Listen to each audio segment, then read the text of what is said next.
3.5 लाख करोड़ का खजाना था, उस 3.5 लाख करोड़ का खजाना उन्होंने अपनी बिरादरी के लिए खोजा। आज अगर अपने समाज के लोगों को आवास लेना है तो 10 बार प्रधान जी के यहाँ दौड़ करके जाते हैं, प्रधान जी से मिलते हैं, वो पैसा लेते हैं तो भी आवास नहीं देते हैं। लेकिन मायावती जी जब मुख्यमंत्री थी, उन्होंने जितने डीएम थे सबको लखनऊ बुलाया, जाके कहा खोजो हमारी बिरादरी के लोग कहाँ रहते हैं।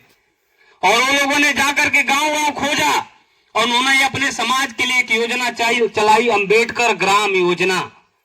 यानी जो गांव अंबेडकर ग्राम हो जाता था वहां पर अधिकारी दौड़ करके आते थे, जिसका मड़ई का घर होता था, फोटो खींच करके, और जब तक उसका आवास नहीं बन जाता तब तक वो चैन से नहीं बैठते थे। इसलिए कि जो मालिक थी उसका आदेश था कि काम करो नहीं तो तुम्हारी वर्दियां उतार लेंगे, जो 2.5-3 लाख रुपए तनख्वाह पा रहे हो तुम्हारा तनख्वाह अंदर चला जाएगा। ये ताकत होती है सरकार बनाने की। तो देखिए हम लोगों ने, ये 2 लोगों ने मिलकर के, डॉक्टर अयूब साहब और हम लोगों ने, देखिए इनका मुसलमान समाज है, वो 25% की आबादी में रहता है और 18% की आबादी में हम लोग रहते हैं। मारा इनको भी जा रहा है, मारा हमको भी जा रहा है। इनके लोग जो हैं वो भाजपा को हराने के लिए दूसरे को वोट देते हैं और हम लोग हिंदू बनकर के भाजपा को जिताने के लिए वोट देते हैं।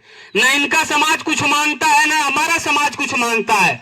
तो इसीलिए हम दोनों लोगों ने मिलकर के ये फैसला किया कि दोनों भाई मिलकर के, चाहे वो प्रधानी का चुनाव हो, चाहे जिला पंचायती का चुनाव हो, चाहे बड़ा चुनाव हो, हम लोगों ने ये फैसला किया कि दोनों भाई मिल करके आने वाले समय में हम लोग इस चुनाव को लड़ेंगे। जहां इनके समाज की आबादी ज्यादा है ये लड़ लें, जहां हमारे समाज की आबादी है जहां हम लड़ लें। तो बताइए जब एक दूसरे की मदद करके लड़ेंगे तो बताइए जीत जाएंगे कि नहीं जीत जाएंगे? भाई बोलिए, सब लोग समझ में आ रहा है कि नहीं?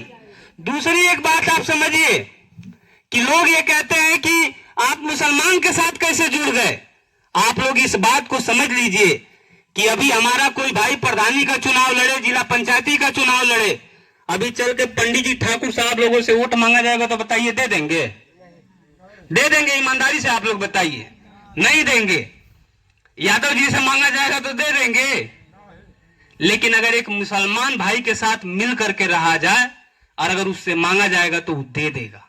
मैं इसलिए इस बात को कह रहा हूं, इसलिए इस बात को मैं कह रहा हूं कि आप लोग समझिए 8% की आबादी में यादव रहते हैं। अगर मुसलमान समाज वोट ना दे तो कभी भी समाजवादी पार्टी की सरकार नहीं बनेगी। बताइए बनेगी? एगो सीट नहीं जीत सकते हैं। यही मायावती जी मुख्यमंत्री थी, उनके समाज का 11% वोट है। अगर उसके साथ मुसलमान समाज खड़ा नहीं होता तो कभी भी मायावती मुख्यमंत्री नहीं बन सकती। तो आप हमको बताओ कि दलित समाज को मुसलमान समाज वोट दे सकता है, यादव समाज को वोट दे सकता है, तो भाई केवट लोगों से कौन दुश्मनी है क्या? बताइए, कोई दुश्मनी है?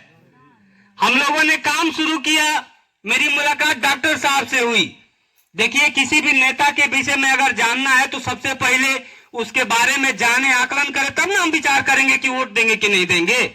आप बताइए कि यहाँ पर हिंदू मुसलमान के नाम पर लड़ा करके जिसके समाज का 10,000 वोट नहीं है वो जीत करके विधायक बना हुआ। अभी यही बगल का हमारा भाई जाकर के कहा कि भाई हमको भी ठेकेदारी चाहिए, पैसा भी ले जाके दे दिया, लेकिन उसको ठेकेदारी नहीं मिलेगी। आपको पता है करोड़ों रुपए का काम आता है जिले पर, लेकिन एगो ठेकेदार आपको निषाद वहां नहीं मिलेगा।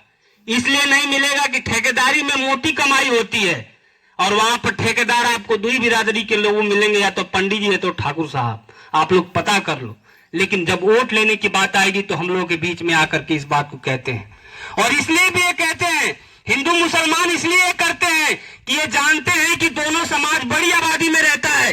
अगर दोनों समाज एक दूसरे के साथ मिलकर के वोट का लेना देना हो जाएगा तो ये सरकार बना ले जाएंगे। इसलिए ये लोग आपस में नफरत करके करने का काम करते हैं।